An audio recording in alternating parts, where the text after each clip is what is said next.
Hey everybody, this is Talkative Carl back again for another comic book review. And I figured in honor of the new Thor movies coming out in a couple of months, I wanted to do honestly one of the in recent memory one of the best Thor comic book runs that I've read.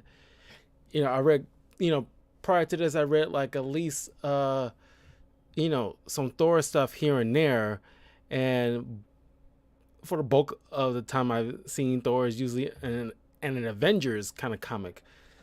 But this, uh,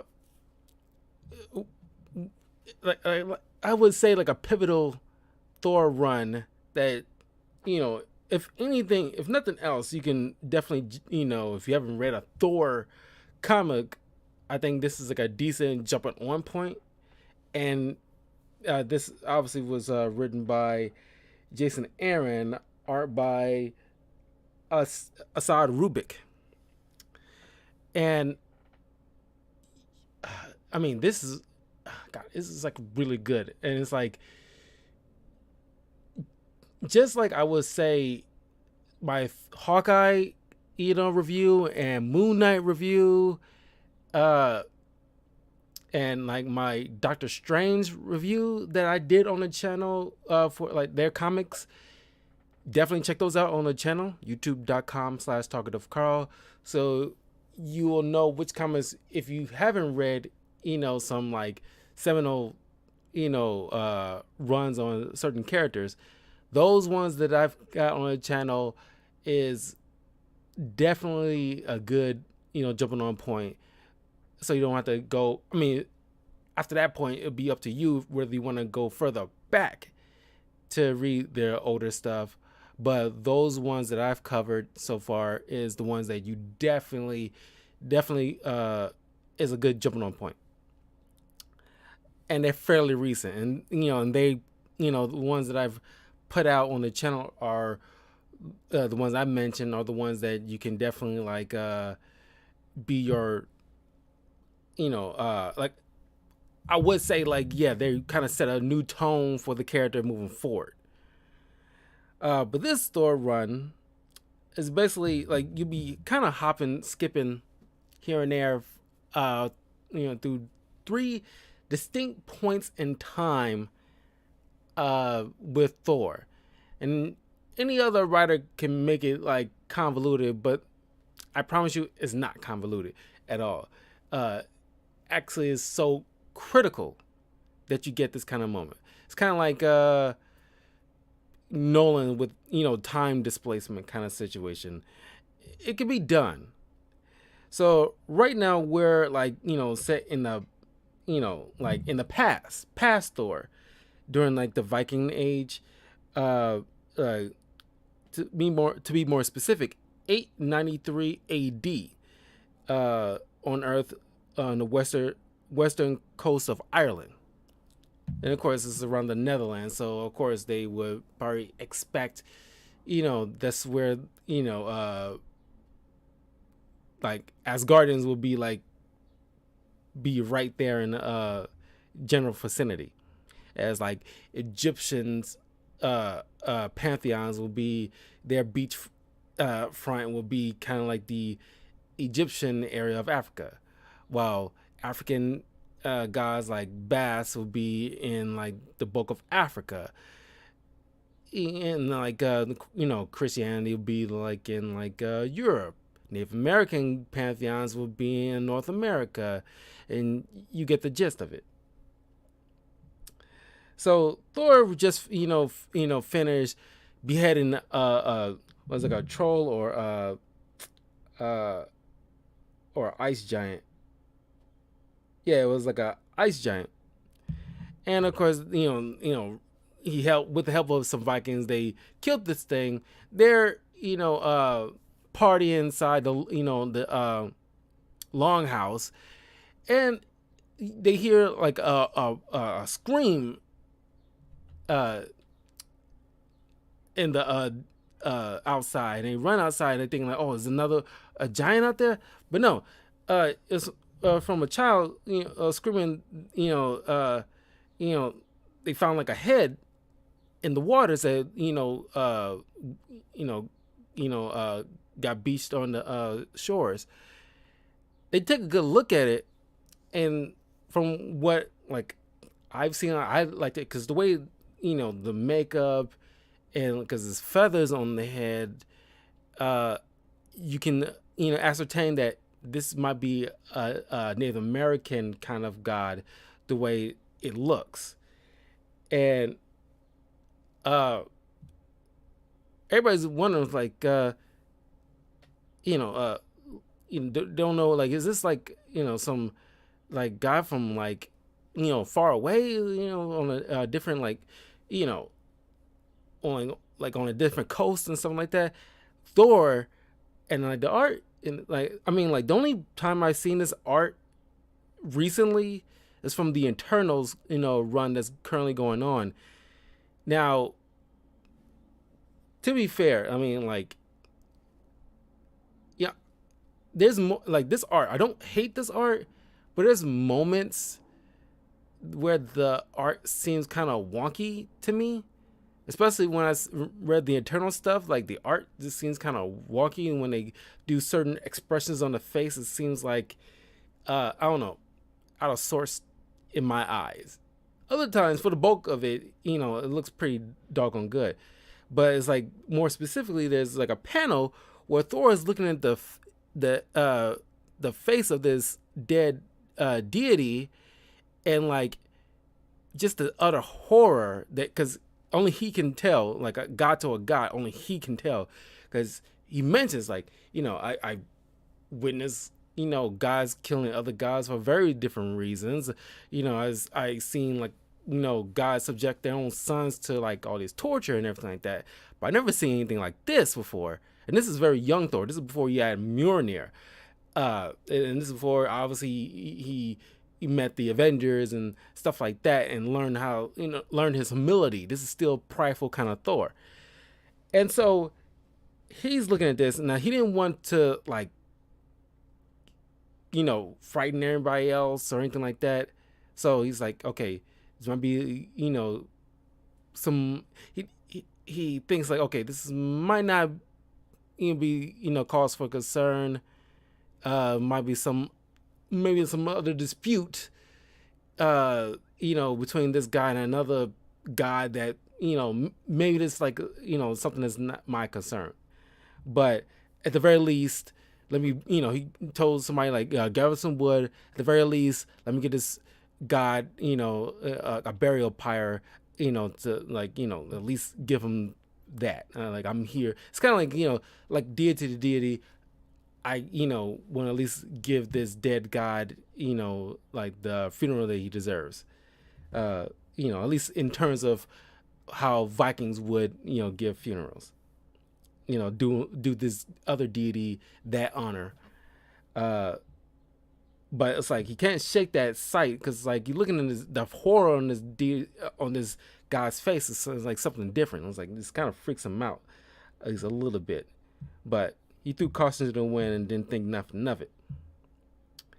Later in present day Thor, he got Mjolnir, and there are these aliens that it's like this little alien little girl, their planet, they're like there's something like a drought, and this girl her stories of Thor, and she decides to pray to him.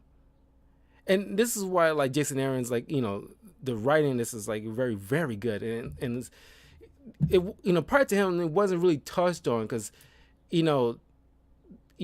like guys like Odin and Zeus and like Bast and all these other deities from Earth, they're known as the sky gods. There's like hierarchies as far as like the Marvel comics. You got the Eternity and Lady Death.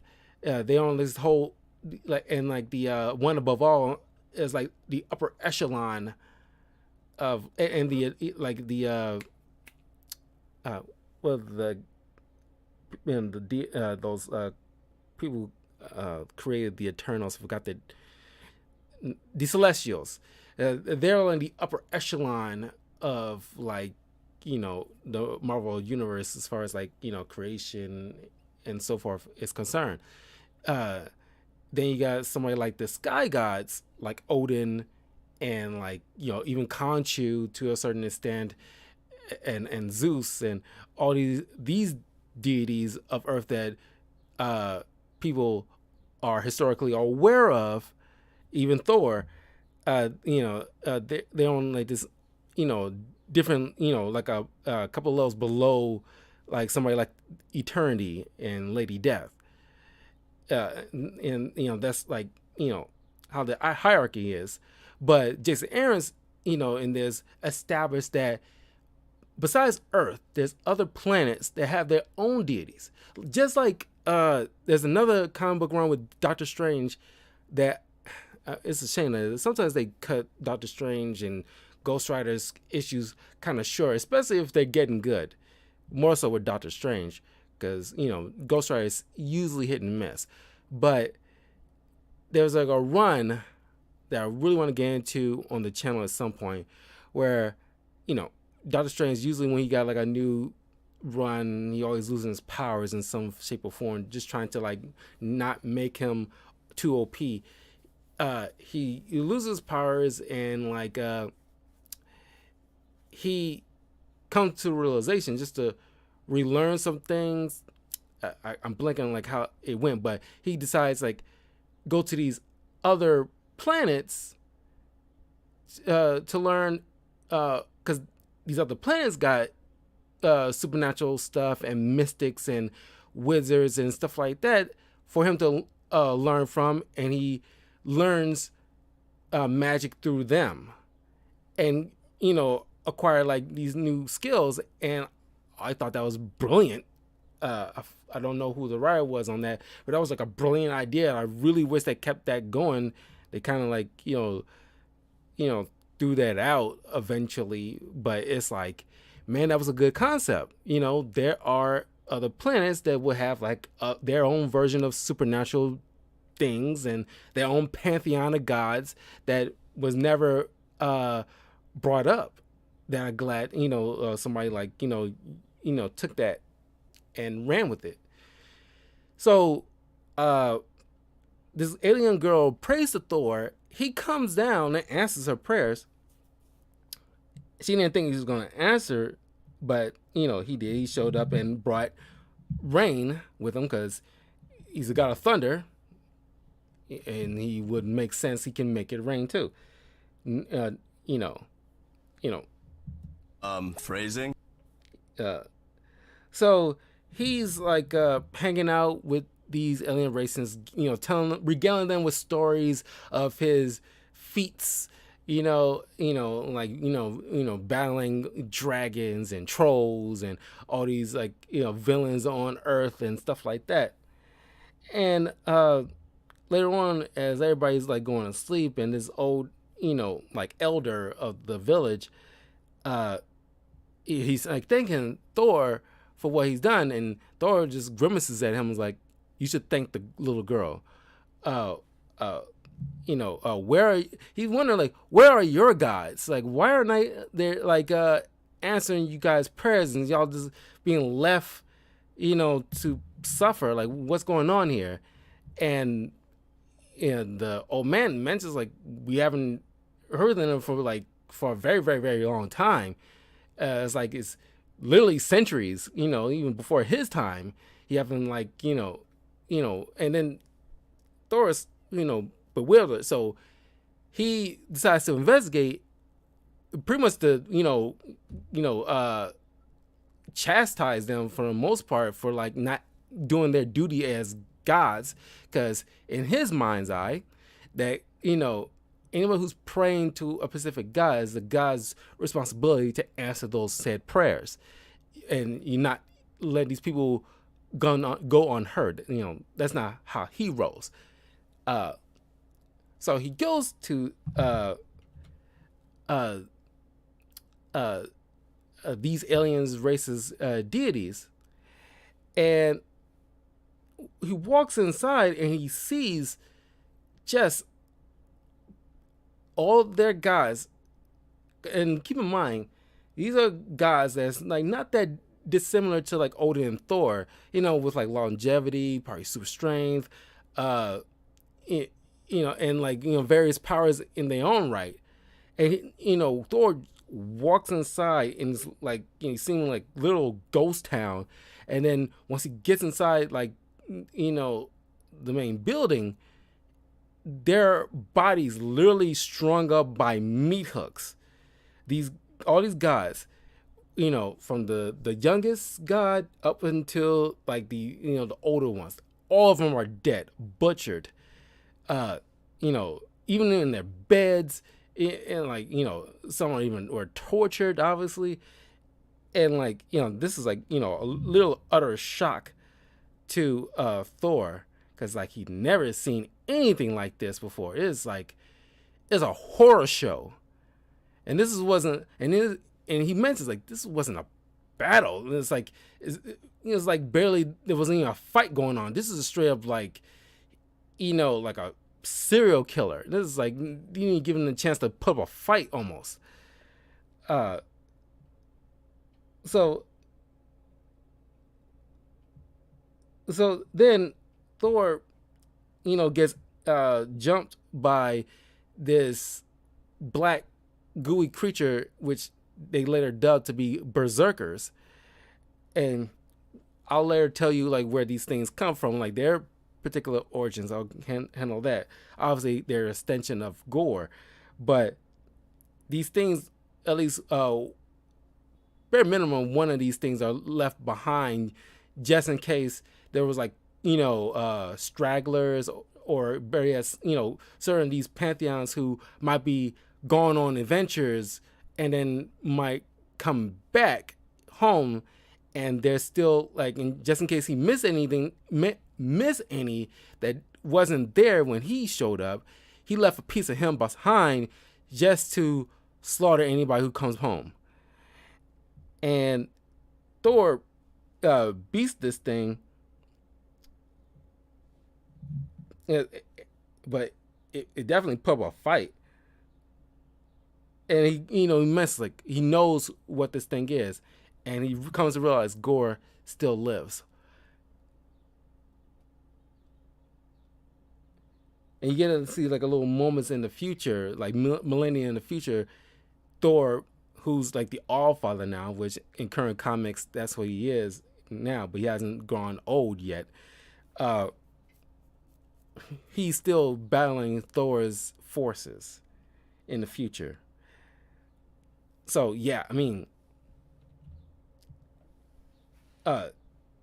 it's getting good. I remember when reading this, man, I was like, oh my god, I'm super excited. There's quite a few comics that get me excited to like really get into the next one, which is a mark of a great storyteller. That's like you get hooked. I was like, I want to know what the hell's going on. Like I was like that with like Doctor Strange and the Last Days of Magic, because that's the thing. I would have wished that a writer would have gotten the Empirical from Last Days of Magic, teaming up with Gore the God Butcher. Because if you haven't read or even watched my video reviewing The Way of the Weird and Last Days of Magic volumes with Doctor Strange, there's this major villain, like a relatively new villain to Doctor Strange's Rose Gallery, the Empirical, who basically had it out for magic in general and anybody who practices magic, that he wants to eliminate off the every stretch of the universe. And you got Gore the God Butcher, who wants to eliminate every god in the universe. And it's like, get these two in a room together and like get like Thor and Doctor Strange teaming up just to take on these guys. How boss is that? Oh my god. But then like in issue 2, like in the past again, and Thor, past Thor is doing his Viking thing, like helping the Vikings pillage a particular area as to what they did, during those times. However, as you notice, he doesn't have Mjolnir. He has Yornborn. This is like this mystical axe. Because at this point in time, he couldn't lift Mjolnir. He wasn't worthy yet. And of course, there's been quite a few people who, in the Marvel comics, have been worthy to lift Thor's hammer. And if you forgot, the description reads, "Who shall ever hold this hammer, if they be worthy, shall possess the power of Thor." It pretty much can, wherever Thor's powers are, they, anybody can wield it in any which they will, at their whim. Of course, you've seen Captain America from the MCU, or even in the comics, wield Mjolnir before, and call down lightning, wield that, because he's so much of an expert combatant as a soldier, he wields Mjolnir in a different way than Thor typically does, insofar as Thor is pretty much like a blunt instrument, while Cap is a little more adept and and swinging it in a more efficient way and calling down lightning, as you saw in the MCU and Endgame. If you ever watched the Endgame, he just whips that lightning in such a unique way that Thor never done. And then of course you got Lady Thor, which, spoiler alert here, spoiler alert, Lady Thor is Jane Foster. And she was worthy to she's worthy to lift Mjolnir. Currently in the comics right now, she's Valkyrie. Yeah, and there's also Baylor Ray Bill. He was worthy of lifting Mjolnir. It's like an alien horse face alien guy. And I think Eric Masterson, I think that's what his name is on Earth. He was the only other human to be worthy to lift Mjolnir. So, and then I think Silver Surfer a couple of times. But those are like the known people off the top of my head that were worthy of lifting Mjolnir. But anyway, they're sailing along the ocean, and some of the Vikings notice something because it's like very foggy, and they notice they could have sworn they saw like a face in the fog, and Thor kind of noticed too, but once again he didn't want to freak anybody out. He just tell them, because despite him saying all these other realms, I charge to battle, no matter the weather conditions, I'm not gonna slow down for fog on Midgard. But until he took using his godly senses, he knew something ain't right here, and then he kind of worded himself, or not reworded, but just tell people tell the captain on the boat, it's tell the men to slow down till the fog clears. And he mentions Thor, Lord Thor, you just said, I know what I said, just do it. Because Thor is getting a little worried now, and he doesn't he's too prideful to even admit it. He got the job that he wants to stay focused, pretty much. But then you see Gore in the fog, standing on the water. It's I smell God flesh, and it's I trying to, when I reread this run, because we do only there's only 25 issues, but the whole Thor versus Gore the God Butcher arc is issues 1 through 11, and all the time I'm reading, I'm gonna try to picture Christian Bale's voice coming out of Gore the God Butcher's mouth, and I really hope Taika Waititi kind of does some kind of a like not a cameo, but it's like, you know, a joke, an inside joke. Because you ever watch American Psycho, starring Christian Bale, and he plays like a serial killer, which because of his role as like a in that movie being like some kind of like stockbroker or something like that. Uh, he like some kind of like a business yuppie that's secretly a serial killer. And one scene that always stuck with me where he's playing the song "Hit to Be Square" while he's in this like plastic covering, pretty much like a almost like a hazmat suit level thing almost. And he takes an axe as he's killing a guy that he worked with while the song "Hit to Be Square" is playing. And I kind of wanted Taika Waititi to do something where they're playing "Hit to Be Square" as he's killing all these gods. I think that would be like dope as hell. It's so freaking fun, like an inside joke kind of thing. So they make it to shore, and like they're not raiding, but they're about to battle these other warriors who have their own gods, and they pray to, and they knew like, oh, somehow they knew like Thor was going to show up. Oh, we brought our gods too, and Thor is like I'll handle your, like, my man can handle you guys. I'll handle your gods. Like, bring them on. And like you see like Pegasus or Pegasi swooping down, or one Pegasus was swooping down, and this white Pegasus is covered in blood, and he Thor gets on top of this and it's like wondering what the hell, and he takes the Pegasus and flies up into the sky, and he sees this other black Pegasus who has a rider on it, but he's headless. Somebody cut off this guy's head. And then all of a sudden he gets attacked by Gore, and a battle ensues, and like Gore is like like just like, oh, you're an interesting one kind of thing, and it's like what are you the god of? It's like I and it's like kudos to the dialogue. Gore has impressive dialogue. Gore mentions like I killed many gods of war. There's so many gods of war. I killed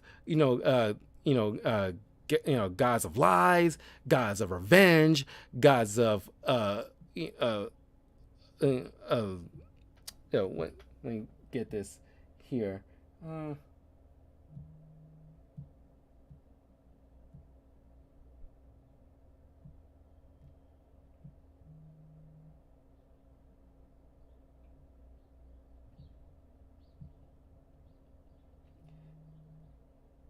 Yeah, he just like have utter contempt for gods. It's like a rage boner for all deities, no matter how small or big they are.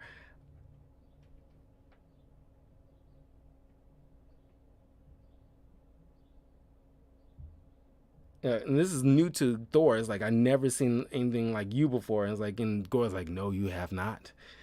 Uh, uh,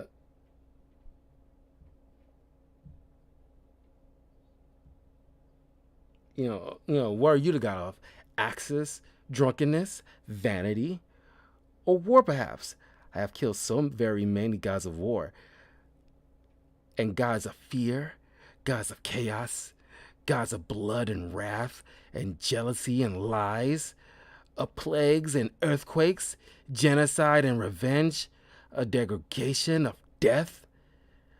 Very few gods of poetry and flowers, though I kill those just the same. And it's like, what are you the god of? And of course, all the while he's beating the hell out of Thor. He's like, Thor's like got, black eyes and bloody noses, and he just, whispers, thunder, and just cracoom, there's like this massive thunder just came and blasted Gore, and like, Thor just plummets to the ground. uh so Thor is just like, beside himself at this point. He has no idea how you should proceed at this point. uh so 1 second here, my phone is dying.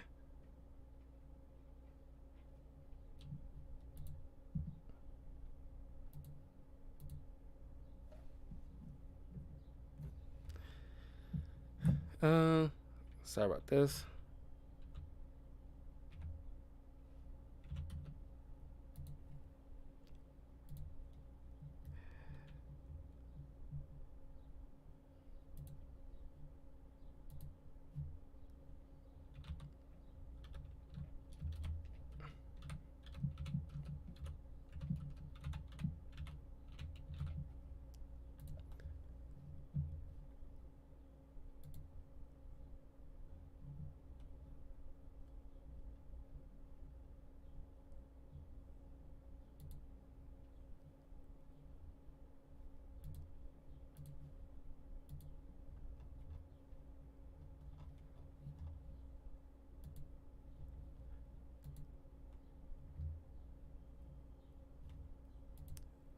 Okay, sorry, 1 second, gotta charge my phone up.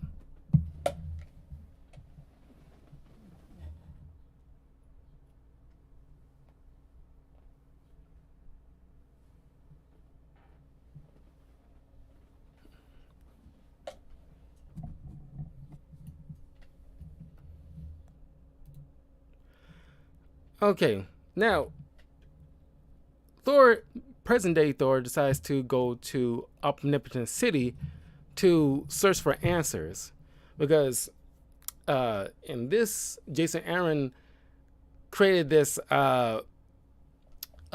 focal point, this hub for all sorts of deities to come congregate, called Omnipotent City. And there's inside is this mystical library run by this librarian, this kind of crotchety old coot that looked like a generic Merlin. And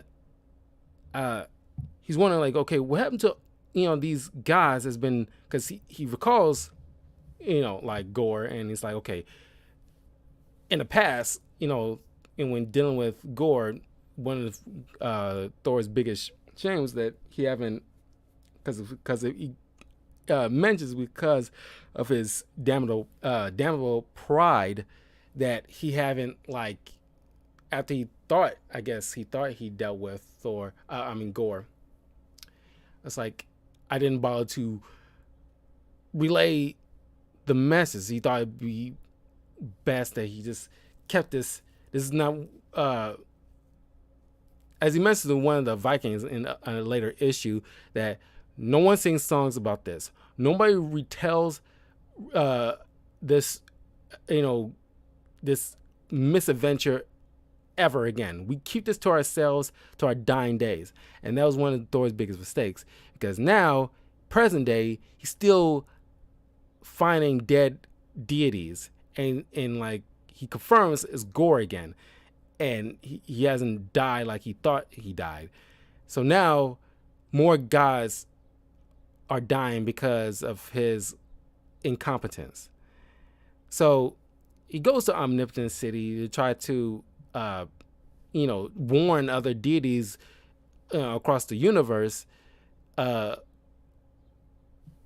So on his travels, he's going through, like, all these worlds, and you see in this image, this is taken right from the books onto the trailer for Thor Love and Thunder, that Thor is coming across various dead deities with a berserker looming around, waiting for another deity to come investigate, so they can get killed too.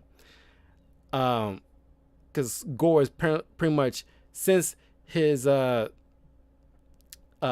with Thor, he's been going just randomly across the universe, searching for gods that he finds and kills them. And this gigantic creature, who Thor knew in passing, has been known to wrestle black holes just for fun. And you see how Gorg just kills them very easily, which also goes to show, the massive power up Gorg has accumulated through the time since Thor dealt with him. Because Thor is the only, one of two deities who have escaped his wrath. Later on, you see others enslaved or killed. And Thor come across these forest deities, and a couple of them that we've seen in the panel are nailed to the trees that they love so much. As a lot of the deities, ironically, getting crucified. And then Thor keeps having to deal with these berserker minions, and it's just like, he takes them down, but it's like he's getting like just haunted by the fact that like he's coming across corpses after corpses, trying to find any stragglers or anybody that might have survived the attack with Gorg. But so far he's just finding just more corpses. It's pretty much what has been coined in this run, deicide.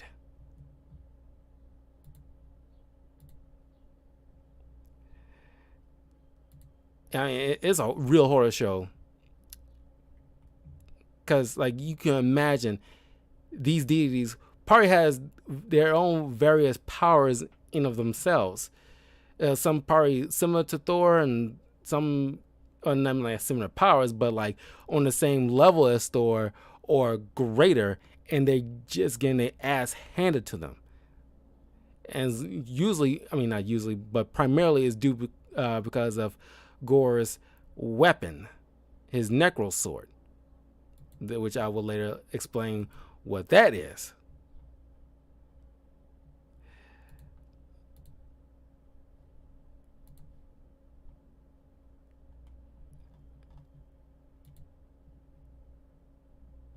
And Thor is just getting increasingly just frustrated. Flashback to a present day. Not present day. In a past Thor. He wakes up, being tended to by the Vikings, who were treating his wounds, and Thor, just barely like getting himself up, asking like, "Bring me meat, mead, and my axe." And of course, like, these human Vikings just thinking this is like another monster, just like the ice giant they dealt with. But no, they, Thor decides to handle this alone, and he's trying to track down where Gorg landed, and he come across this because this is like in the area during this pass. Of course, they didn't call it that yet, but it's what will later be called Russia. He's in this, snowy landscape. And you come across a, fairly wounded Siberian god. It was supposed to be the god of the hunt, and his legs are completely cut off, and he's got like a giant, like, I don't know, like a rock kind of shrapnel stuck in his side, and he's pretty much bleeding to death. And like,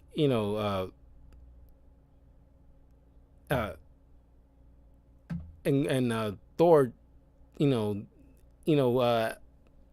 well, he asked for Thor to, well, in no uncertain terms, like, before you go. And Thor understood what he wanted. He wanted to die with honor. And so Thor kills him just so he won't have to just suffer uh, and die with some dignity.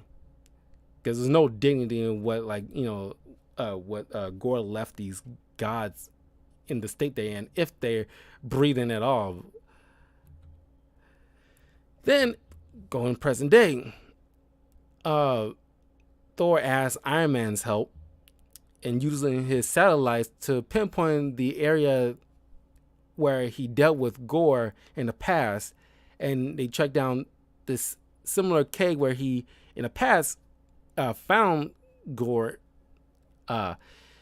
and Iron Man, asked him, which I'm glad Jason Aaron threw this in, because I'm pretty sure a lot of people, just like in many comic books, like where it comes like, Batman, or in this case Thor, it's like, do you need any help? And Thor is like, no, this is, God business. I got this. But in which many people will be asking, like, why don't Thor get the Avengers on this? I'm pretty sure Gore can't, handle all the Avengers at once. He can barely handle. He was lucky enough to, like, go toe with Thor, but he can't handle all the Avengers. No freaking way. But Thor is like, no, I got this. But there is a favor I need of you. And he basically, as Iron Man's flying off, he wants to make sure he doesn't make the same mistake twice. He tells Iron Man to go to Olympia to tell the Olympian gods what he's dealing with, to pretty much warn them so they can go warn the other gods of Earth, whereas Egyptian, Hindu, or whomever, make sure they're aware so they can be more properly prepared, so that way they, unlike these other gods from these different worlds, they don't get jumped and and then caught unprepared and massacred. So that way, unlike in the past where he didn't say anything, he want to make sure he says something now so he won't have more God blood on his hands, because he's just gorgeous, going through this deicide, just without any remorse or second thought. So I'm glad that, Jason included this moment in there, so that way they mentioned that, oh, do you need any help? So that way, like, obviously this is a Thor comic. Thor has to handle it. But just to include that in here, can just, say, like, okay, you got a good reason for Iron Man not to involve himself or the other Avengers in Thor's business. But he is handling something so that way, in case Thor fails, the other guys are better equipped and prepared in case Gore's continue rampage. So Thor goes into this cave and he come across this alien god who's held up in here. Before he does that, he used this like rune stone to pretty much like treat like a cell phone. He used this rune stone to contact his mother so he can warn the Asgardians so they can be properly prepared just in case he fails. Then he come across this alien named Shardark.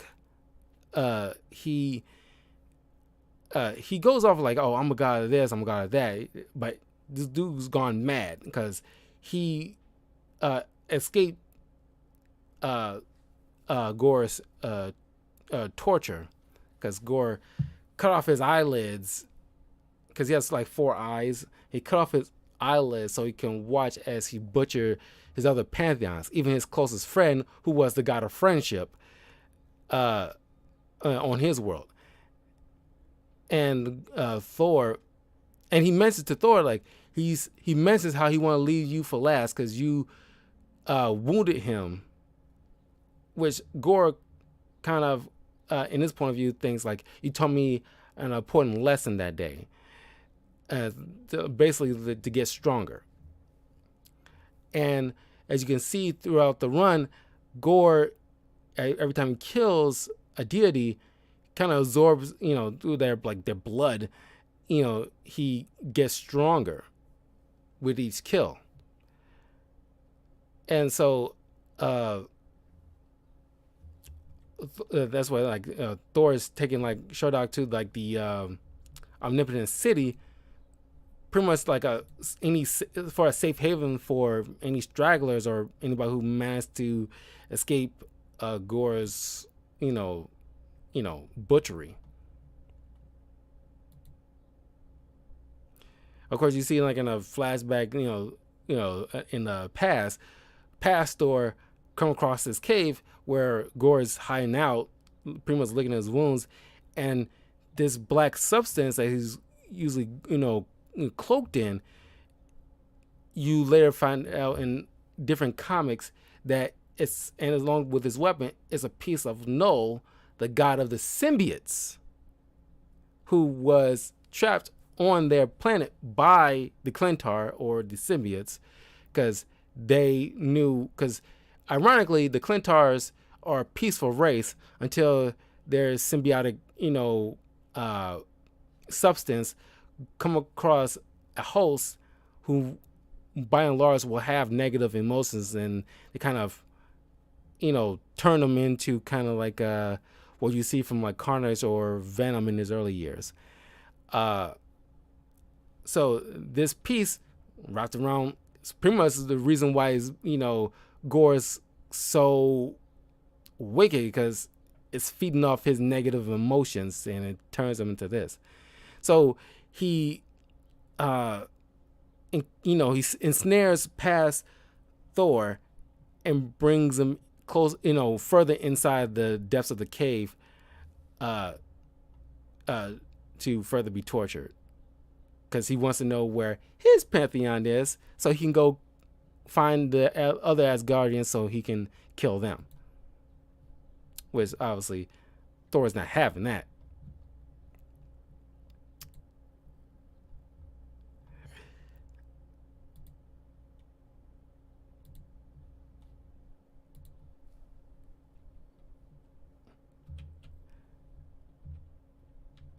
Okay, now, fast forward in millennia where King Thor is pretty much alone on Asgard. Gore at this point, in a proper timeline fashion, how things probably would have went through their course, Gore has amassed an army of these berserkers. His power kept on growing. He besieged Asgard, killed all of them, and there's only Thor left. Either they're all killed or they're enslaved by Gore. On his other planet, light years away, you'll see what they're doing on that distant planet. But Gore sent these minions to go just pretty much mess with Thor. He's Gore is pretty much sadistic at this point, and he every time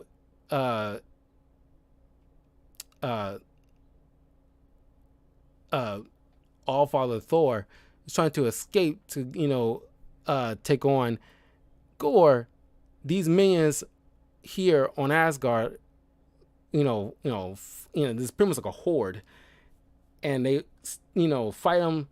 He gets overwhelmed and pretty much beaten, and they drag him back to his throne to relatively rest up, but he can't not, because since he's the All-Father now, he has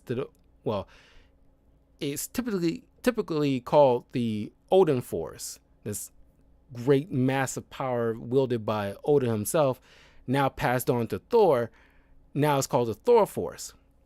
So whomever reigns in Asgard, who this massive power goes to, they can change it to, a different name of a force. Like if it goes to Frigga, the mother is the Frigga force, or it goes to Thor is the Thor force, or if it's Loki is the Loki force, and so on like that.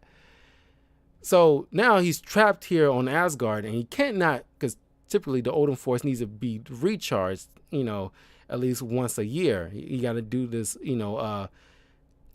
this Odin sleep thing, just to recharge his massive power. But he can't go to sleep because he doesn't want, his world to be besieged by these things. He dares not sleep. So his power is just dwindling little by little. So he cannot, do what he really wants to do. So he's pretty much like in this never-ending loop almost to, fight, fail, be dragged to his throne, and just to do it all over again. So that is just like a torture in of itself.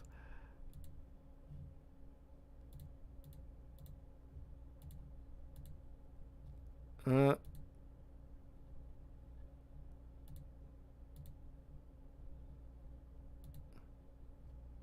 he just pretty much begging to just die already, because he's pretty much like losing hope and faith. And with his power just slowly dwindling, he's hardly at this point going to be a match against Thor. I mean, against Gore, pretty like to a most part.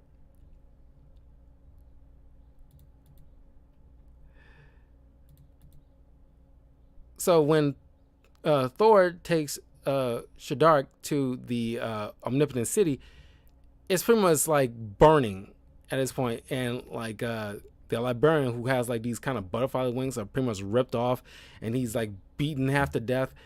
And now Thor has to keep these creatures from burning all the records of all these gods from past to future, because like Gore pretty much want to wipe them from existence. He's on a tear. Whether they are already dead, he doesn't want any records of them at all. He doesn't want anybody worshiping any deities or finding these pages to worship them again, because I guess in his mind, like, that's their power, like, being worshipped.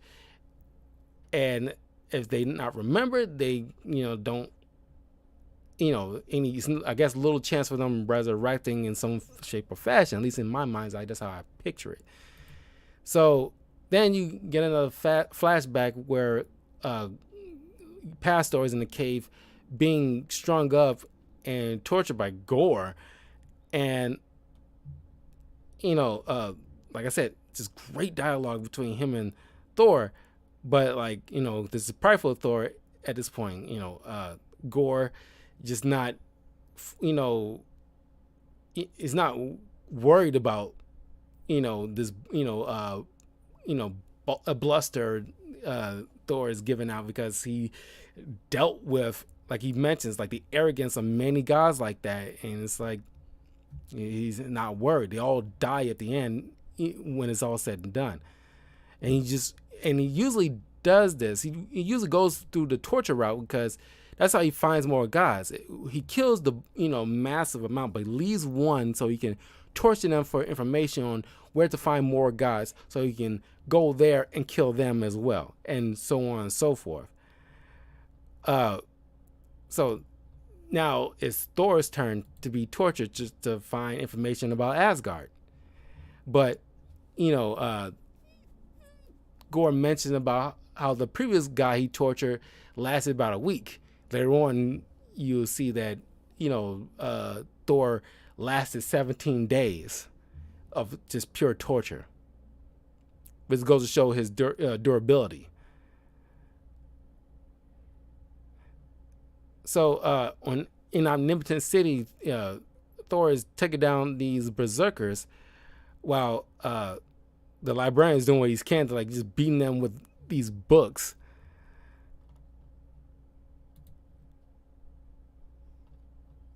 And it's a funny moment where it's like a panel where these berserkers are trying to lift Thor's hammer in the future, and uh, he's Thor called the hammer to him, and it comes flying in.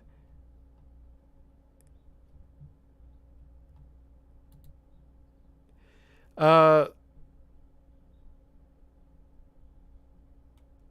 then Thor, takes a scroll and finds out that the next stop he needs to make is the Kronox. It's supposed to be a place of infinity, and that's where he will find where Gore will be next. And of course, he's there. This is like a different part of the universe, and Gore is pretty much murdering all these pretty much gods of time, and just butchering all but one, because he's putting all their blood into this massive pool in order to conjure up this magic to travel through time.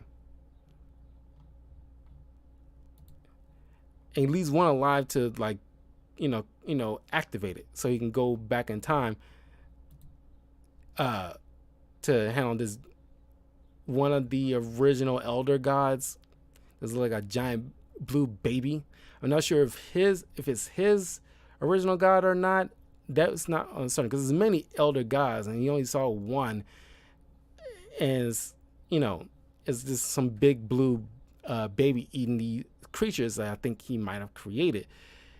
And Gore eventually kills him and steals his heart.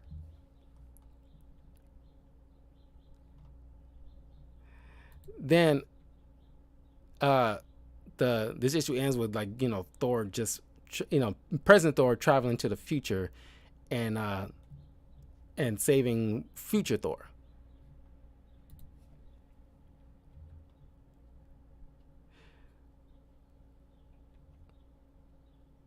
So now, like I mentioned, Gore is pretty much trying to go back in the past and deal with this blue baby.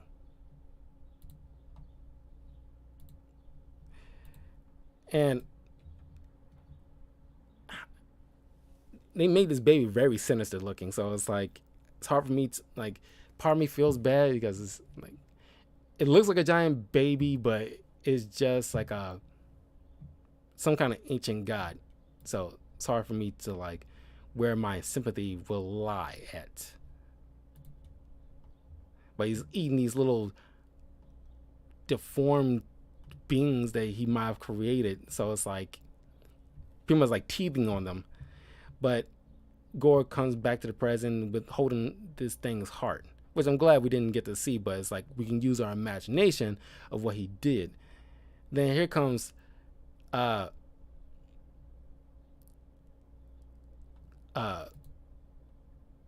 present day Thor trying to intercede. But then you flash back to the past and you see Gore in the middle of torturing Thor. There's gonna be a lot of confusion between Thor and Gore right now, so pardon me. But like I said, he's trying to torture Thor for information about his pantheon.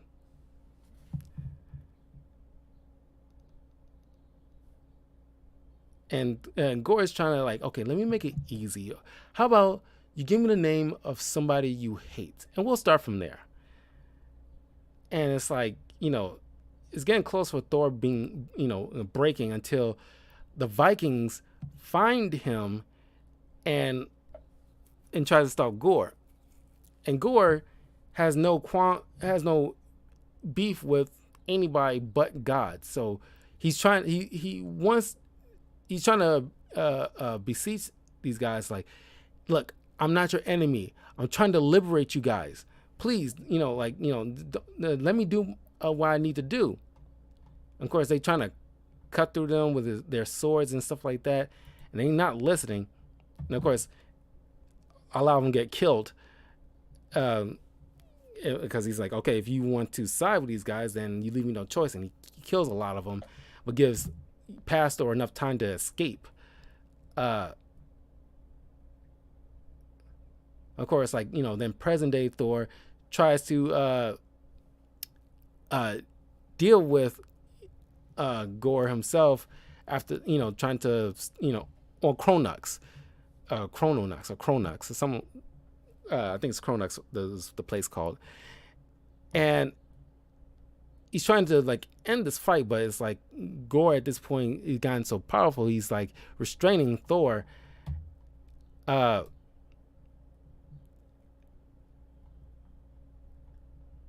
uh,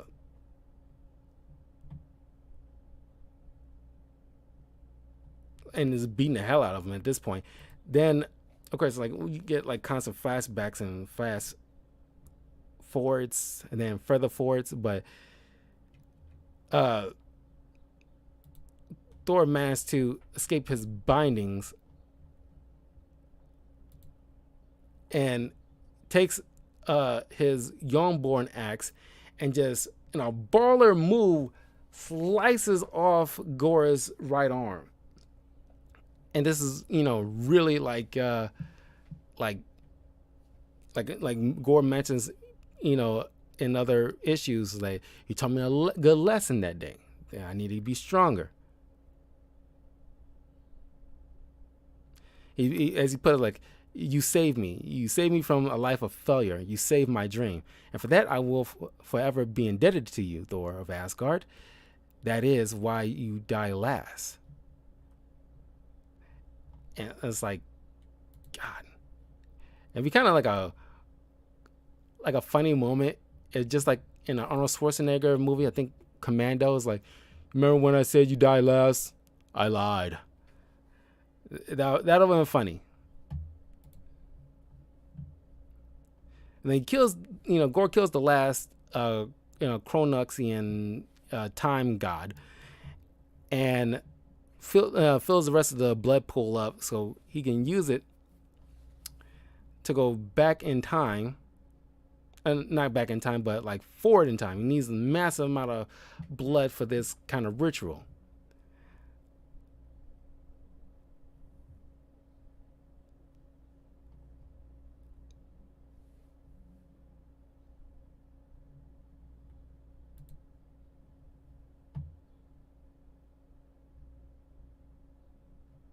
And so this is where, like, from the last issue, you saw like Thor just show up in the future. Thor escapes the bindings and goes through the blood pool and winds up in the future in the exact spot where Gore showed up in. But like, this is like time went. It's funny like that. Time went, continuously, like that little gap in time. Gore had enough time in the future to commit like all this chaos on Asgard and set up a hub in another world and stuff like that.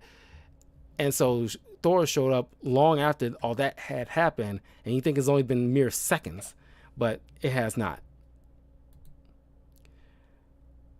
So he and future Thor, fend off against the Berserkers.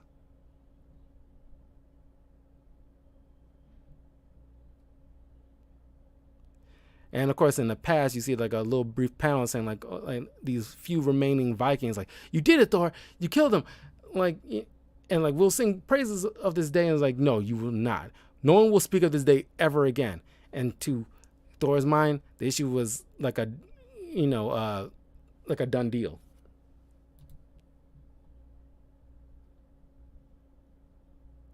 And of course, present day Thor and future Thor mentions, the future Thor mentions the present Thor. Has been 900 years since Gore has set foot here and ran rampant and killed so many gods through this 900-year gap, and he enslaved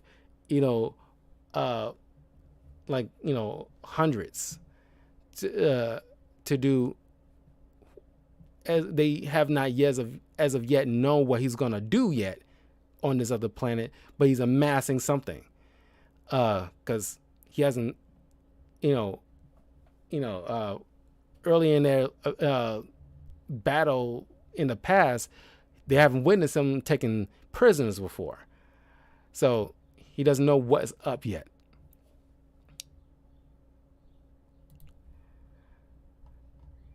So this shocks present day Thor to his core.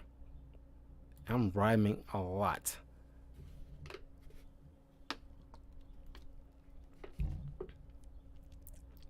I feel like Dr. Seuss. Uh, Next issue, you get the origin story of Gore.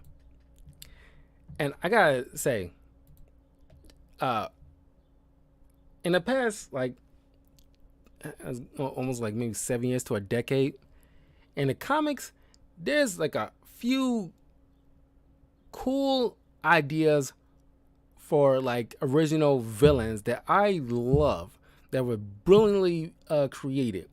As you can tell, because for the most part, because like comic book writers and getting paid like they should when writing these comics, which is a terrible thing that really needs to be fixed. But most of the time, you get these comic book writers who feel like they just making up characters just to hope that the CW or the movies can turn them into like TV shows or add them in TV shows so it can get like, royalties from that, or toy lines to get royalties from that so they can actually get some legit payments. Because they can't live off of comic book writing alone or art alone, which is a shame. But you can tell on certain characters, they feel like, okay, they just, like, especially in the 90s, you can tell like they're just being created because it looks cool. Or, like I say, in recent years, they've been created just to, sell toys or something.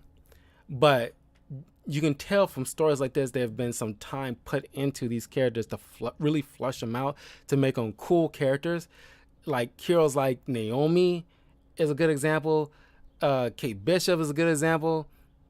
But like as far as villains are concerned, Gore the God Butcher, the Empirical, and Godspeed are great examples of well-crafted villains, like great ideas for villains. Man, and it's just like not only the look is cool, the backstory is cool, and like you can tell that the writer took their time and put some thought into their character creation, and they're like my favorite like new era villains. I love them. They're so cool. But in this issue, you get the backstory of Gore, and eventually I will get into the Flash story arc with Godspeed. Eventually, I want to get that done because I love the creation of Godspeed. I really want to get to that probably in the next DC thing. But Gore, grew up in his planet Indigar, and he was a little boy and is being cared for by his mother. They're an alien race of nomads living on this planet where it's just like constant sunlight. As they usually have to hide away in like caves or wherever shade they can find to keep them from getting these things called the sun fevers, or just heat strokes in general. Because there's barely any kind of like food source. They might lick like any dew that they might find along like surface of the rocks or something like that. It's something like they can lick off of, or any worms they might find. They use that as like a food source, but it's like they so malnourished, and like these are kind of like an alien race that's so like devoted to their god. It's not too dissimilar to the Empirical and Doctor Strange in the Last Days of Magic, where his race of people are so enthralled and all they know from the time of their early civilization that they worship. It turns out to be Shumagarath, spoiler alert, but they worship magic, and they're like complete staunch religious of folk, just like these race of nomads. They're staunch religious people who you continue to pray, the gods will answer us, and they will give us food and rain and so forth, as long as you stay true to your beliefs. And so Gore's mother was a, a, a staunch religious person, but she died. As Gore was running for his life, she died trying to protect him from these wildlife, like these rabbit kind of like tiger things. And Gore eventually grew up, had a wife, and and children. Like one son, and then like his wife had was pregnant with their second child, but she fell through this you know like like a cliffside or a cave-in kind of thing. They was hiding in a cave, and part of it kind of fell, and she died as a result. And he only had the son left, but he's like in the midst of dying from like the sun fever thing. And in his adult age, Gore is pretty much like losing faith little by little. He just doesn't think just like anything in real life. It's like Gore doesn't believe. He's pretty much like an atheist, or starting to become an atheist, because it's like, all my life we've been supposed to be like praying to these so-called deities, but they have not shown up despite our massive prayers. And something should have happened at some point, but it has not. These gods are, and then after his son died, he just pretty much lost it. I was like, and I imagine because the celebrity comedian Bill Maher, I know he doesn't like comics. He thinks kind of stupid and everything like that. So I doubt he'll be wanting to be a part of any of this stuff. But instead of Christian Bale, it'd be kind of funny if Bill Maher was Gore the God Butcher, just because he's an atheist. He's it's of course I'll, if you pitch that thing to him, I'm pretty sure he's I will be very interested in playing a, alien who's killing gods. And it's because that would be fun. That would be kind of funny. Just have an atheist playing a god butcher. I thought that would be kind of funny, but he's essentially preaching to his people. It's we need to worry about ourselves. We need to hunker down and deal with this, and without having to continue this same path. It's insane. We continue on the same path and not getting any different results. It's insane. We have to look out for ourselves at this point, and do what we can to survive. And his people call him a blasphemer. They throwing rocks at him, and so they left him as an outcast. And while Gore just walking by himself in this blazing sun, he come across this it's like a meteor, something came crashing down. He comes to check it out, and he sees these two figures, which is obviously says something. It's kind of like the old West kind of classic movies where a good guy's wearing the white hat and a bad guy's wearing the black hat kind of situation. And you see this black creature is pretty much like an extension of Null that you later find out in the Venom comics down the line. And this other deity, which I'm assuming is, I don't know, this is a little confusing for me, because I Lyther thing is one of his race's deities. That's probably was busy fighting this creature. That's probably why he didn't answer any prayers. Or it might be some other deity from some other world that's fighting this creature. Either way, the gold-clad deity sitting there asking, who's barely alive, asking Gore for assistance, and Gore just finally snaps help you? You want me to help you? Where was you when my mother died? Where was you when my family died? And then he takes the spear thing, which turns into the necro sword, and use it to finish off this deity, and it turned him into, and it became Gore's cloak, and he flies off into outer space, and on this single-minded mission to kill all gods, because and it's like it's hard to, and that's a mark of a great storyteller. It's hard to not understand Gore's anger. He lost everyone he cared about, and his people rejected him, and it's like he's alone. And so through all his hardships, he finally just snaps, and he just use that as like a motivator to like finally, okay, forget it, screw all you guys. You don't answer none of our prayers despite us doing whatever you asked of us, and we don't get nothing in return as thanks. So screw you guys. So that really says a lot. And it's like, it was so good. That was like such a good origin story, and it's short, sweet, to the point.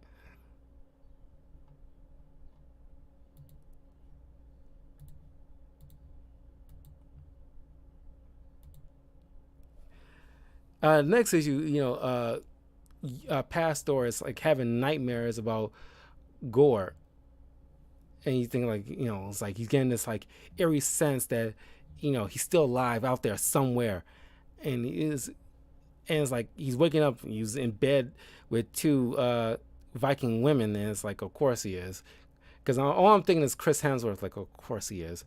And so he's like, looking out, and outside, and he's like, oh, he's thinking like he's out there somewhere, and of course he is, where it's like he getting ambushed by these berserker dog things, and they hit him with this like time crystal thing, I guess they got from the Kronux place, and sends him way into the millennia of the future, where we have future Thor and present Thor. And future Thor tells present Thor like, yeah, I'm only one person left. I'm the Allfather now, and he's giving present Thor crap, like they call him a boy, and it's like, like God, you're like kind of dumb kind of situations. Like, get rid of giving his younger self crap for like not knowing. It's like, that's the part. It's like, do you really need to like give your younger self BS for stuff that he doesn't know yet? He's asking legit questions in his point of view, and you give him crap. It's like, would you give yourself crap for when to ask certain questions, like, oh, what happened to this? What's going on here? It's like he does not know. And then again, it's probably not a good idea to be giving spoiler alerts of your future self, giving spoiler alerts to your younger self. Not something you should be doing if you ever watch any movie ever. So, he's, telling Thor to prepare for battle. While he's preparing for battle, he's, telling Thor to go to this room, which turns out to be filled with like ale. So he knows what his younger self would need. So he's like, pretty much drinking himself to prepare for battles, like, getting that liquid courage in a way. And of course, like, present Thor is, past Thor is getting like his butt handed to him by Gore, who's in the future, more powerful, and he's pretty much enslaved by Gore. And you see a bunch of all these other deities, either they're enslaved, and anytime they're try to like cause any issues, one of them, as punishment, they get pulled away from the group and crucified on these like mountain hills. And they constantly are being worked to create what is later to be known as the God Bomb, the way it was designed to make sure it kills every deity that, because Gore realizes, just like with like Thanos, to where it's like he wants to like go planet to planet to like kill half of the population. He decides to use the Infinity Stones because that's more efficient. So that way he doesn't have to spend years going planet to planet to planet. He can just do it all in one go. And that's what Gore's pretty much decided to do, making this giant bomb specifically designed to kill deities. So that way anybody who he hasn't come across or who's escaped his wrath or hiding away, they all dead anyway. All in one go. So that's what he's planning. And it's like, and lo and behold, turns out who gave him the blueprints to make this was Shadark, who's gone mad from all the torture because he need that, because he was god of bombs. Previously, he's going off, oh my god, this, oh my god, he's mad. I'm like, oh my god, this, oh my god, that, oh my god, this, oh my god, that. And like the librarian's like, shaking him. Tell me, who are you the god of? And it's like, I'm the god of bombs. And it was like such a like intense situation. Like, oh my freaking god! It was like he helped give Gore the schematics of making this WMD for gods. And so he's like, it's getting intense now. And Pastor is bumping into these three ladies. Turns out he doesn't know this, but it turns out to be future Thor's grandchildren, and you see them from time to time in various Avengers comics, or anytime you getting like a flash forward into the future when it comes to Asgard. They are there. They're Thor's three granddaughters. And of course they looking at young Pastor as like a reckless idiot, which he was.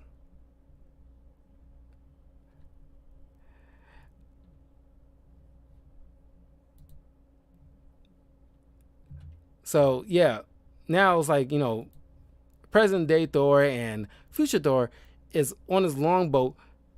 Now that future Thor has some backup, he's like riding this mystical longboat out into space to head to the planet where Gore is.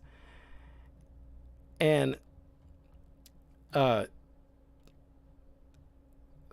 is pretty much like, Pastor is pretty much like beside himself. He, and it's like he's looking upon as he's like, being, like enslaved.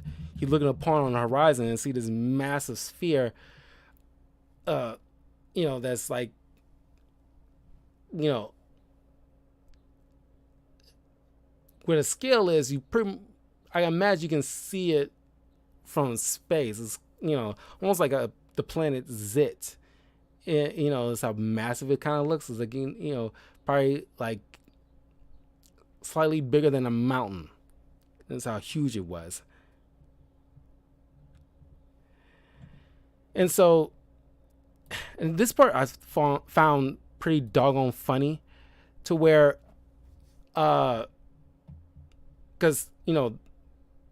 Thor's granddaughters is like telling Pastor, is like, stop making trouble, because you're gonna cause others, innocent gods, to be crucified on a hill. So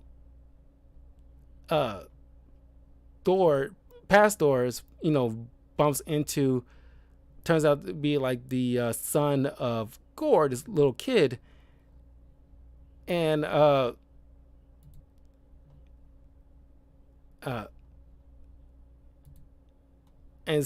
telling, it's like, oh, he's pretty much like not taunting him, but it's like, he's like, we're better off without, the world's better off without gods. And like, I like this dialogue here. It's like, there's no more fear of eternal damnation or lust for eternal reward, no more hatred between believers or rival faiths, without the lie of eternity to serve as our crutch, we will have no choice but to finally cherish what precious little time we have, and to put our faith in only ourselves and one another.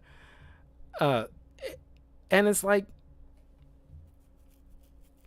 if he was like an atheist, I pretty much imagine like an atheist saying this kind of dialogue, which is nothing wrong with atheists out there. It's like I'm a Christian, but like I'm not one of those Bible thumpers. Like those kind of people drive me freaking nuts, because like whatever faith you believe or choose not to believe, that is your personal choice. I'm in the camp of believing that, like, God knows what's inside your heart. Whether you choose to believe him or not, as long as you're a good person, you'll be welcome to heaven irregardless. It doesn't really matter as long as you're not a complete dick or a shit person in life. Or at least not like an utter monster. And, but just imagine this kind of like dialogue. It's like, it kind of rings true to a lot. It's like, how many wars in history have people fought over when it came to religion? How many slaves, people was enslaved, not even just black people, but anybody, when it comes to like the Jews or like people like in like the Roman Colosseums and stuff like that, like, or during the Judeo-Christian, like during time of Jesus or even before the time of Jesus, people were enslaved and was like the law of the land by rule of like a lot of religious like aspects, and that could have all easily been avoided if say people wasn't abusing certain religious texts in order to make it okay to enslave another human being. So this part I really thought it was funny as hell, where it's like normally these slaves are working every day except the seventh day. And one of Thor's grandchildren pointed out like his, Gore's idea of a joke, because like on the seventh day they rested. So I thought that was pretty clever, pretty doggone funny on Jason Aaron's part. So they're all huddled in around this bonfire, and the older sister among the granddaughters mentions that while they're slaving away, they take pieces of this kind of like rock, this substance, to create the bomb of their own. So they try to pick the right moment to use it to destroy this god bomb, so they can at least stop Gore's machinations, or at least halt it to the point where they can get a chance to rise up and strike back. And this the part is kind of confusing, because it wasn't until because Pastor doesn't want to wait. He's very brash at this point of his life. Takes this purple chunk of rock bomb and decides to carry like a football player and just charges down the field and like breaking past all these like berserkers, and like he's calling down the thunder in the meantime, and he's struggling to do it, which kind of brings me like to question, okay, why? Because if all these slaves are deities, I imagine each one of them have some various type of power. How is it that they cannot use it to like strike back? It make no sense to me. That part is confusing to me. One second.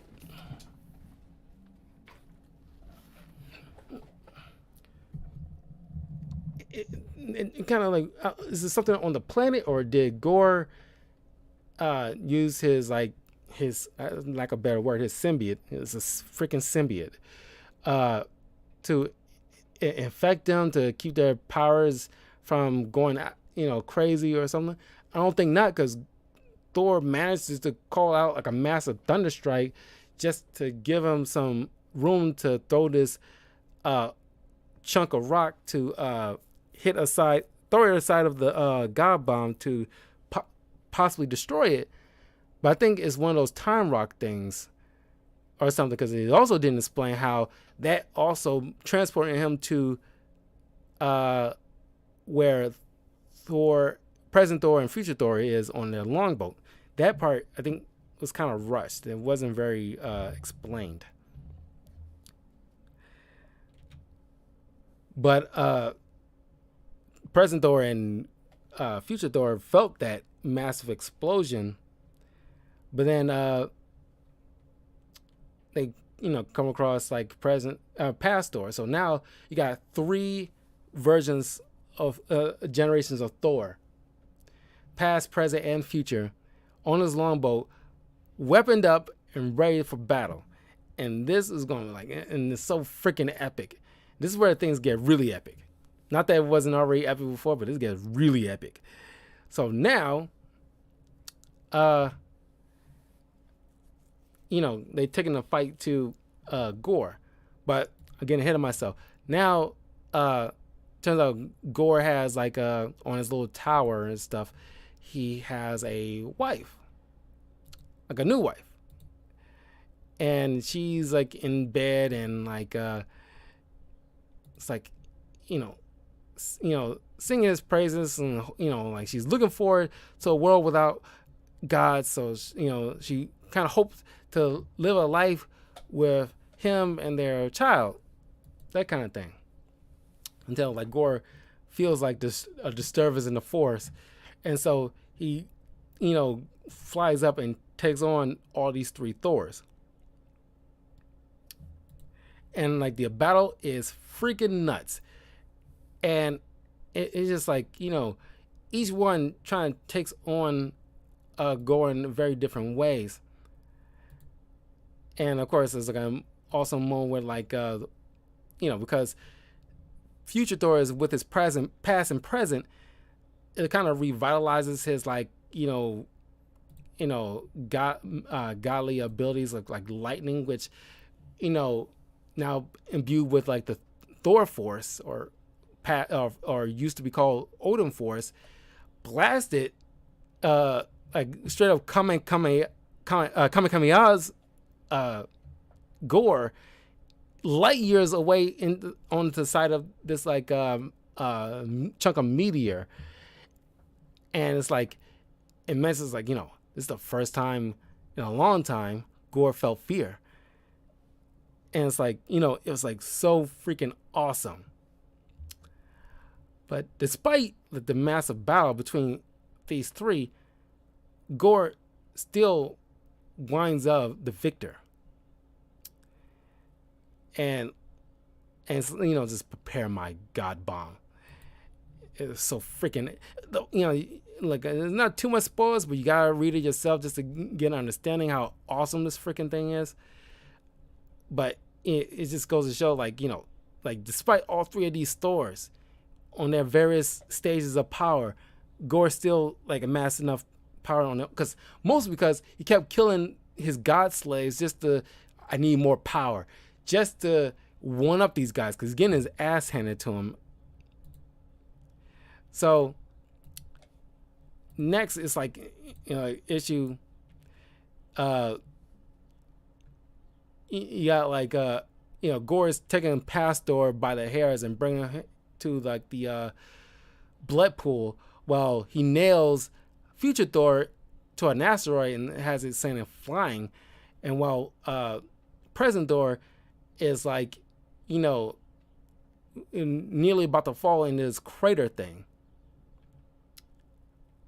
And both past and present future and present Thor's hammers are encased in these symbiote gooey substance, caged up pretty much, so they won't be able to fly off. And at the same time, Thor's granddaughters are part of that cage, and one of them tried to reach for one of the hammers to no avail. But along the way, Gore's wife, goes to him. She's such a simp for this guy too, but I think you'll later on see why. But she's, telling her, "Oh, you're amazing." It's like, it's like, you know, you're incredible. I can't wait for our life after all this is said and done, and blah blah blah. And then you can see how far mine has, how far gone Gore's mind is, because she made like the fatal mistake, because she's such a simp.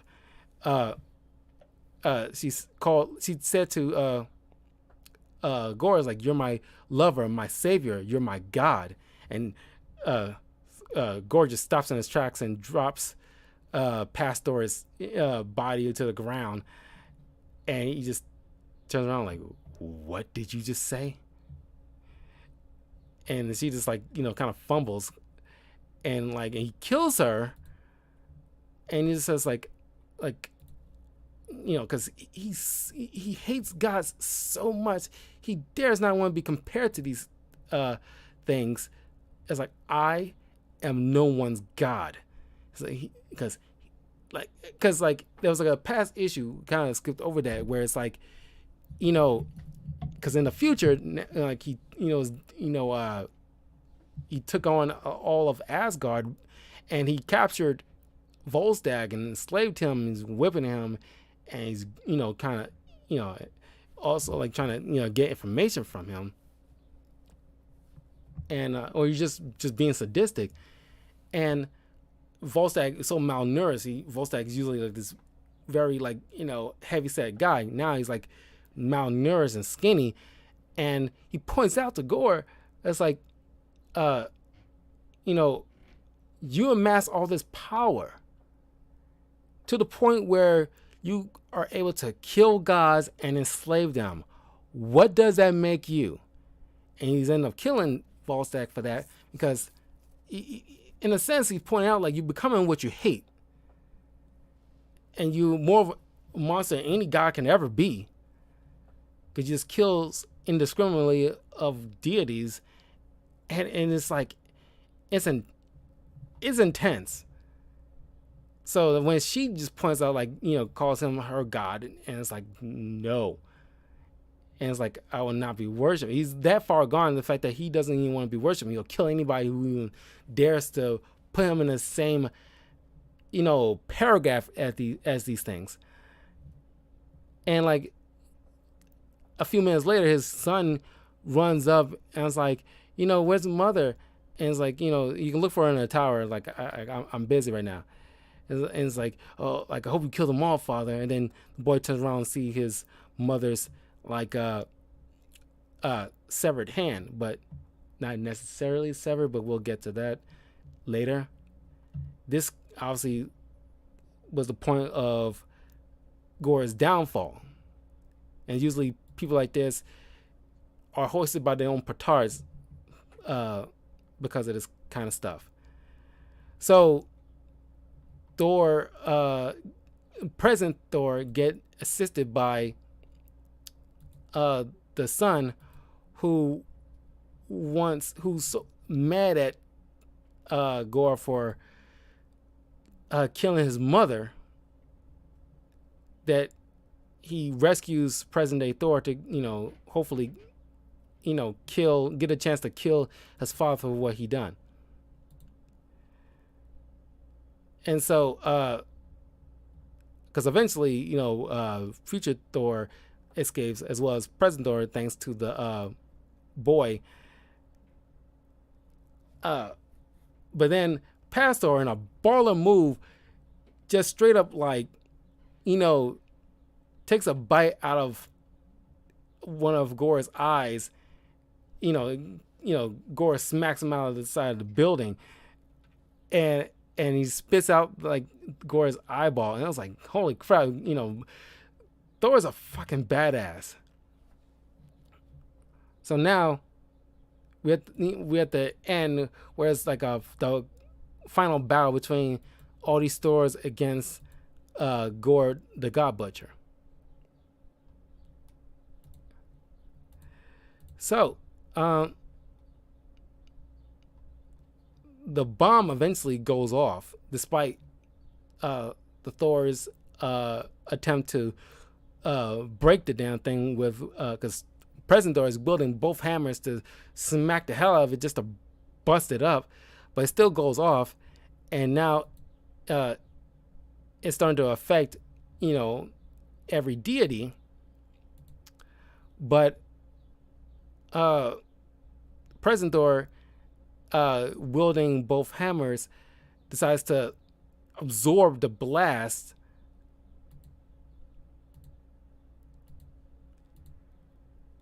along with like the chunks of symbiote that's infused in it. And then the Gore is like screaming out, "What's he doing?" And Future Thor saying he's dying like a god. And it's such a baller move, man. It's like he's pretty much just absorbing all that the Necro Sword power along infusing it with his own power, and the blast itself from the bomb. It's like all that is just is so much power, and it's like because it's mentioned about like every god in existence is like choking on blackness at this point, because it's pretty much like chemical warfare. It was only affecting deities, anybody with divine blood.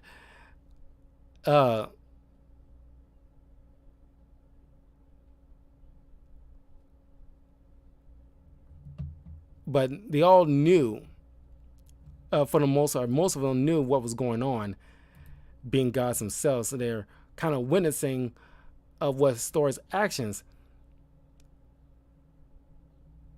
And then in the present day, you see like Odin, who's killing over, and he knows what's going on because he has the Odin Force. He knows, and this is the moment where like the one moment where it's like a father's praying to his son, like hear the prayer of Odin.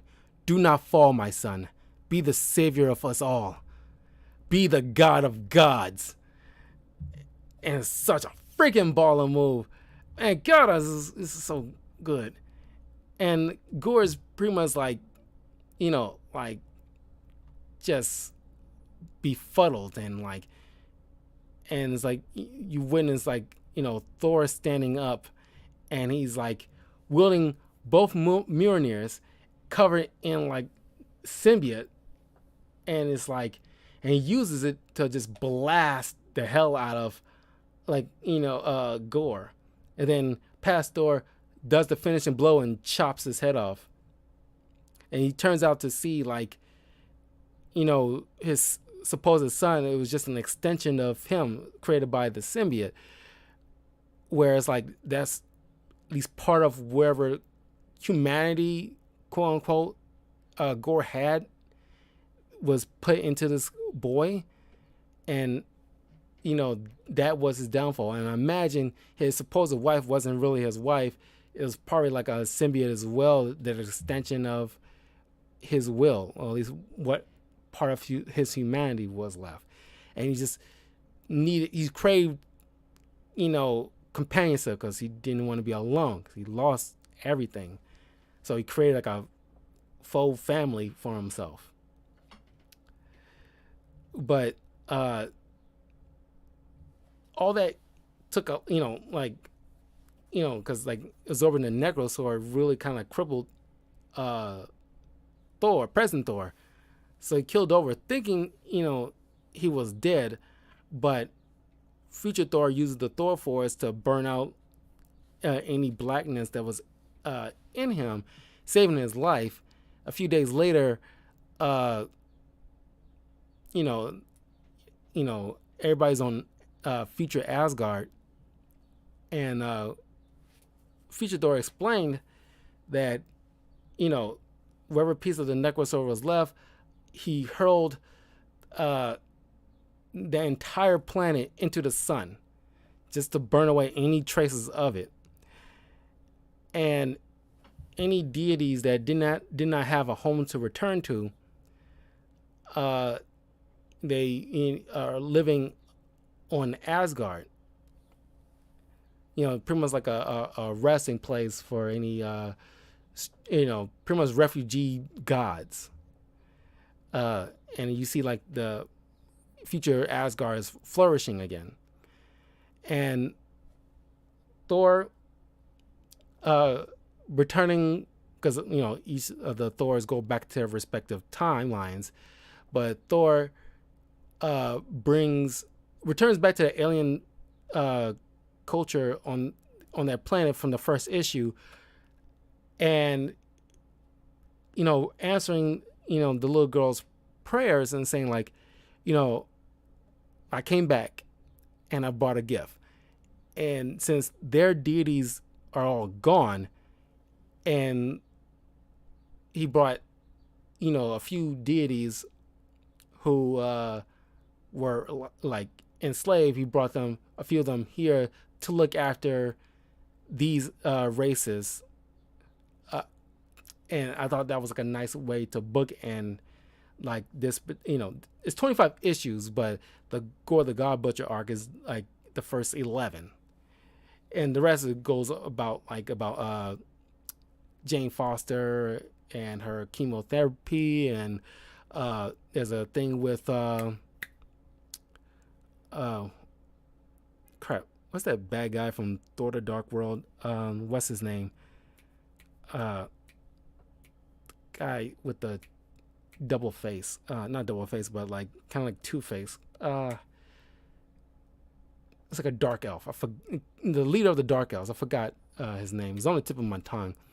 But this art is so good, and it's like a great introduction to like what leads into like Unworthy Thor and Lady Thor down the line, and what's going on with Loki, like down the line. So yeah,